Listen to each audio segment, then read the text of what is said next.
back mga kabrigada, dahil nga ngayon po ay buwan ng Pebrero, ibig sabihin buwan po ng pagmamahalan. Kaya ngayong umaga po espesyal po ang ating pag-uusapan. Dahil mga espesyal din po na tao ang ating magiging subject po. Pag-uusapan po natin ang tungkol sa ating mga children with special needs. At kaagapay po niyan, makakasama po natin na live dito po sa studio. Walang iba kundi si Teacher Jaybee Bernal, isang special education specialist. Ayan, good morning Sir Jaybee. Good morning, sir. Thank you for having me. Yes. Ayan, sir. Simulan po natin yung pag-uusapan. Alam ko magiging interesting at interesado po ang ating mga kabrigada. Ngayon po, i-define po natin kung sino o ano nga po ba itong mga children with special needs po. Children with special needs are children diagnosed by a developmental pediatrician. Most of the time, a teacher observes that something is different or atypical with a child, and so the parent tells the teacher tells the parents, and then the parents now goes to a pediatrician. Now, when the pediatrician sees na something's really wrong, the pediatrician now refers to the developmental pediatrician. The developmental pediatrician makes an assessment, and during that assessment, one of the bases for diagnosis is actually the DSM-5, Diagnostic Statistical Manual. So there could be a variety of diagnoses depending on the characteristics as displayed by the child. So, based po ba sa characteristics, malalaman po ba kung hereditary ba ito o talagang na-develop lang po sa kanyang surroundings? There are diagnoses, actually most of them are not environmentally influenced, but rather it's genetic, or it could be neurodevelopmental in nature, so it's brain-based. For example, autism, ADHD, Down syndrome naman is sa genes ng bata. So, depende talaga sa case. So ito po, talking about special needs, ano po ba yung mga karaniwang special needs po nitong mga ganitong klase po ng ating mga Pag sinabi mo kasing children with special needs, these are children with learning and behavioral difficulties. So these are students who will require understanding and accommodation in a typical learning environment. Although I need to stress out that not all kids with special needs are diagnosed. Not all parents have the resources to go to doctors and get themselves assessed. And when you look into a regular classroom, for instance, kids nowadays have varying learning abilities and disabilities. So I'd like to focus the discussion not so on the diagnosis or on the labels, kasi that's just the first step. Yes. And I'd like to take this chance. I'm actually happy that you invited me because it's an opportunity for me to increase awareness in our community. And with that in mind, I'd like us to be more open, to be more understanding and accepting, because these are kids that you see in the community, nagwawala sa church or nagwawala sa isang restaurant, because yun nga, depende sa diagnosis, there are different challenges for each child. Yes, kaya naman sana tayo mga kabrigada na nabiyayaan na magkaroon ng maayos na development sa ating mga sarili, gawin natin or gamitin natin sa tama yung mga kaalaman natin at yung mga kakayahan natin. Sir, tanong ko lang po, ito bang mga children with special needs, mas madali ba silang natututo, mas madali ba silang nag-guide pag nasa regular school sila? Thank you. Actually, children with special needs, given the right preparation, they can be placed in a regular school. But not all kids with special needs are ready for school placement. It entails a lot of school readiness skills. Kasi ako honestly, personally, I don't want to send a child to school to fail. So, gusto natin yung may special need, ready siya to go to school. At the same time, we will need to clarify with the parents in the school what the goals are for placement. Kasi you would want to manage expectation.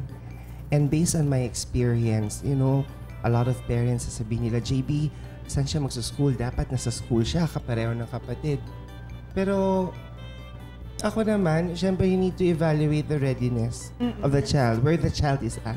Kasi pag sinabi mong may special need yung bata, automatic yan, there are developmental delays in various domains of his or her development. So, the child is actually not functioning at par with his or her age. Pero if you were to ask po, what would be the best parang solution po when, for example, yung parent po talagang gustong-gustong pag-aralin kasi nga baka maisip niya na ma-insecure din yung bata kasi nga yung mga kapatid ay nasa normal school. Sa tingin niyo po ba, ano po ba yung mga best school or saan po ba dapat siya ipinapasok or ine-enroll po when it comes to education po na topic? Honestly, ako, yung stand ko dyan, I don't have a specific school that I endorse. Kasi what I do, pinag-aaralan mo yung profile ng bata. Pangalawa, you match the child's profile, abilities, and learning disabilities with what the school can offer. Not all schools are ready for a special child to be placed in their classroom. So, minsan tinitingnan mo dyan, okay, sa ang eskwelahan, ano yung approach ng school, gaano kalaki yung classroom, ilang teachers yung nandoon, what accommodations can the school provide for the placement. Kasi hindi po siya basta-basta na lang, or pasok mo siya sa ganitong school kasi maganda yung eskwelahan na yon. The question is the child ready for that placement? Number 2, is the school ready for the child? That's true. Tama. Ito naman po, tanong ko lang po, how do you deal with parents po? Siyempre, parents go to you para po mag-consult, para i-refer yung kanilang mga anak. Are they easy to deal with po ba? Siguro to answer that question, parents also have their needs. That's one. I remember my mentor and she always tells me, alam mo, Jaybee, kaya nga yan pumunta sa'yo kasi may problema. Tama. So, kailangan maximum tolerance ka lagi sa mga magulang. Parents can be difficult, especially those parents who are newly diagnosed. Those parents who doesn't understand and accept yet the situation. And parang pagtuturo mo sa bata, binabagayan ko rin yung magulang. Whatever works for the child. But again, I always encourage teachers to provide a lot of understanding with parents because having a special child is not easy. You have to deal with psychological concerns, financial issues, and a lot of actually marriages failed because of the difficulty of the stresses that the parents encounter or has to deal with. So ito po, dumako po tayo sa parenting naman po since naumpisahan na natin. Meron po bang mga dapat i-practice po ng mga parents when it comes to sa mga children po with special needs compared sa mga normal po na yung kompleto po yung kanang development? Parenting is actually a huge topic.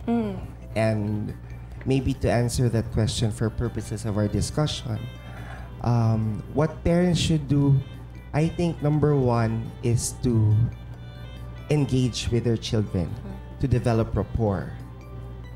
Kasi kapag merong rapport ang isang bata at ang isang magulang, dun rin nagkakaroon ng understanding. Kumbaga, for a parent to deal with what the parent goes through is number 1, there's awareness. Aware ako na may special need yung anak ko. Pangalawa, naiintindihan ko knowledge. Naiintindihan ko kung ano siya, bakit ganun siya, ano yung mga kailangan gawin. At pangatlo, nandun lang yung denial stage. Sorry, not denial. Nandun lang yung acceptance. Hindi lahat ng parents mabilis yung proseso ng pag-angat. So ang akin, let's start with developing rapport. Kilalanin mo yung anak mo. Kasi once nakilala mo yung anak mo through positive interactions with the child, then the child will learn to trust you. If the child will learn to trust a parent, then it's easier for a parent to make the child follow. If the child follows, it's easier for a parent to teach a child. Regardless if it's an academic skill that you'd like to teach or an activity for daily living, like bathing, feeding, which are important skills for a child.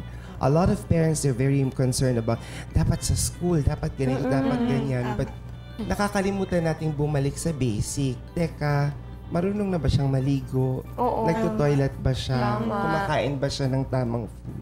So, what I could advise the parents, engage with your child, give them time, get to know them, and the rest will follow. But again, it's very important that parents, just like the child, is also guided and being supported. Kasi po, if the parent's mental health is not okay, kahit naman tayo, we cannot share ourselves to others if tayo hindi tayo buo at mentally healthy. Now, na-realize ko lang, insert ko lang kabrigada Mika, na yung pag-aalaga pala ng mga ganitong klaseng, yung mga children with special needs, parang yung sa math exam, na masyado tayong busy kaka-analyze ng mga hard questions na we forgot na meron palang plus, subtraction lang, minus, mga ganun lang mga kasimple. Yeah, let's go back to basic. Exactly. Yun naman pala talaga, yung basic lang naman yung dapat nating tandaan, di ba? If I may add, because long term, if a child is 25 years old or 30 years old, hindi naman importante yung chemistry or geometry. Tama. Ang importante, marunong na ba siyang maglinis ng bahay? Marunong ba siyang maghanap buhay? Marunong ba siyang mag-grocery? You're looking at functional skills. Oo. Hindi mo ituturo lahat, whatever is expected of a typically developing child, to a special child. Because yun nga, para silang tasa, may limit. Hindi kagaya natin na typically developing, you can max out the brain. Tama. But these kids with special needs, may limit lang. So, as a teacher, it is challenging for us to filter functional academics, whatever is functional for the child. Yun po, nabanggit niyo po kanina, sir, na kailangan ng sobrang understanding ng mga children with special needs. So, other than that, ano po yung mga dapat, what does it take for a parent or a teacher to be someone that children with special needs need for them to be guided? Alam mo, kadamihan sa mga magulang or sa mga individuals that I encounter, sasabihin nila, kawawa no, kawawa naman sila. Lagi kong sinasabi, be it a parent or someone else that I know, hindi nila kailangan ng awa. Ang kailangan nila pang unawa. Kasi kung hindi mo maiintindihan at hindi yan maiiwasan, there will always be that judgmental look. And it's something that parents of kids with special needs has to deal with. And sana ako, hinihingi ko lang, number one, for parents, be more patient with your kids because it's never easy. We understand it's not easy. For the community at large, it's really understanding na there are kids that don't behave as we expect. There are kids who don't learn as we hope for. They're just different. But even if they're different, they are unique. They're exceptional. They have gifts or areas or domains of their development wherein they are good at. Some kids with special needs are good with music. Some are good in art. And some can be really capable. Even if they have a diagnosis, growing up, they can get an possible employment. Sir, dagdag ko lang po. Sa mga normal kids po, nakasanayan ng mga parents yung reward technique na parang, sige, pag gagawin mo to, may reward ka. Pag gagawin mo to, may parusa ka. Is it also effective po sa mga children with special needs? That's a good point. And reward, kahit naman tayo, di ba, malalaki, we really need a motivation to push us from doing what needs to be done. At the start of a training a special child to comply, we use a lot of demand-reward strategy. You have a demand, and then you reward afterwards. Reward can come in various forms. It can be social, like very good, or praise, high five, or pwede namang token system, pwedeng activities, pwedeng food rewards, or edible. Ngayon, okay lang naman na gumamit ng rewards, pero we need to make a conscious effort when to fade it. Kasi hindi naman pwede that the performance of the child is reward-driven.